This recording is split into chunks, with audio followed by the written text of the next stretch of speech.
Assalamualaikum warahmatullahi wabarakatuh. Halo teman-teman peserta belajar bareng Potronayan. Jumpa lagi dengan saya Anila. Hari ini kita akan belajar mengenai peningkatan ketersediaan pangan rumah tangga melalui pemanfaatan pekarangan untuk menanam. Nah, sebelumnya, apakah ketersediaan pangan rumah tangga itu? Ketersediaan pangan merupakan kondisi tersedianya pangan untuk mencukupi gizi di tingkat rumah tangga. Ketersediaan ini sangat penting untuk menjaga asupan pangan sekaligus menjadi cadangan pangan supaya dapat digunakan saat keadaan darurat. Misalnya saat terjadi musibah, saat pemberlakuan PPKM, atau pembatasan mobilitas masyarakat seperti sekarang ini. Salah satu cara untuk menjaga ketersediaan pangan di tingkat rumah tangga yaitu dengan memanfaatkan pekarangan rumah untuk menanam, misalnya dengan menanam sayur, buah-buahan, dan umbi-umbian.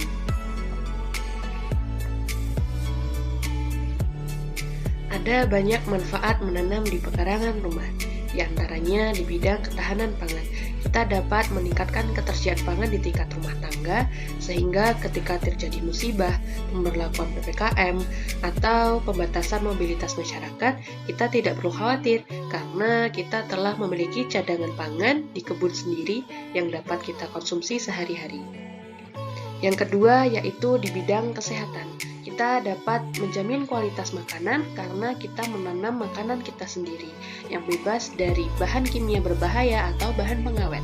Kemudian kita juga dapat meningkatkan kualitas udara di area tempat tinggal. Yang ketiga yaitu kita dapat membantu pengelolaan air hujan karena akar tanaman dapat menambah tingkat resapan air ke dalam tanah. Yang keempat, di bidang seni, kita dapat menambah nilai estetika lingkungan atau rumah. Banyak sekali inovasi yang dapat kita lakukan untuk menanam di pekarangan rumah. Yang pertama, kita dapat menggunakan sistem vertikultur. Sistem penanaman ini merupakan sistem penanaman yang diatur secara vertikal. Biasanya, kita menggunakan pralon untuk tempat menanam, namun dapat juga memanfaatkan barang bekas seperti botol bekas, seperti pada gambar, kantong, atau karung bekas. Bahkan kita juga dapat menggunakan bambu.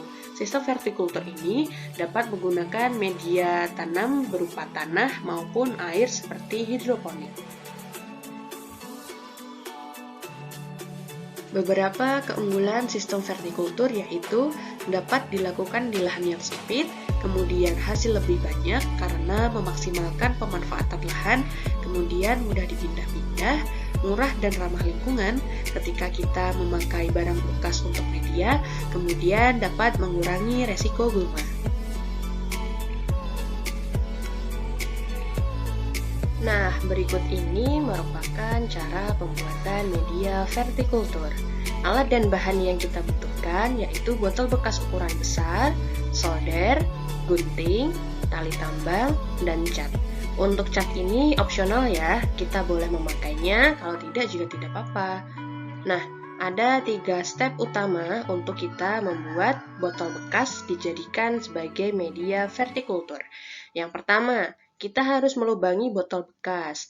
Dilubangi salah satu sisi seperti pada gambar, kemudian di ujungnya juga diberi lubang, baik di atas maupun di bawah. Kemudian, step yang kedua yaitu menalikan botol satu dengan yang lain. Ini bebas ya, mau berapa susun, boleh 3, 4, atau lebih.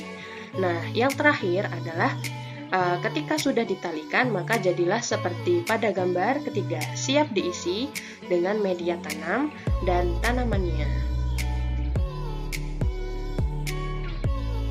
Cara menanam di pekarangan selanjutnya yaitu dengan tabulam pot atau yang dikenal sebagai tanaman buah dalam pot. Nah, untuk tabulam pot ini kita memilih tanaman hasil cangkok atau tanaman yang tidak terlalu besar seperti tomat, jeruk, dan apel. Untuk pengaplikasiannya, pot dapat diletakkan di bawah atau digantung, tergantung dengan karakteristik masing-masing tanaman yang ditanam. Apabila kita memiliki lahan yang cukup luas, kita dapat menanam langsung ke dalam tanah. dapat dipilih tanaman apa saja selama kapasitas lahan mencukupi. Penanaman tanaman berkayu seperti mangga, rambutan, dan sebagainya dapat membantu peresapan air ke dalam tanah yang lebih baik. Inovasi menanam tanaman di pekarangan selanjutnya yaitu dengan aquaponik.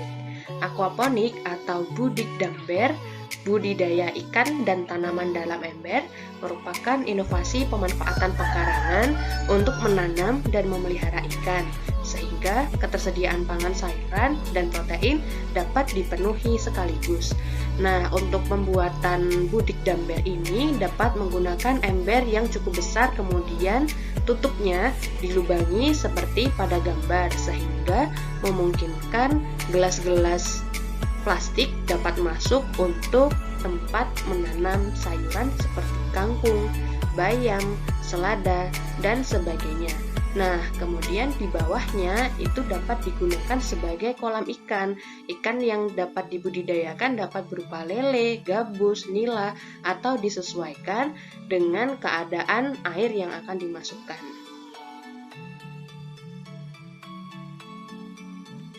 Oke, demikianlah keempat inspirasi penanaman di pekarangan yang dapat kita lakukan.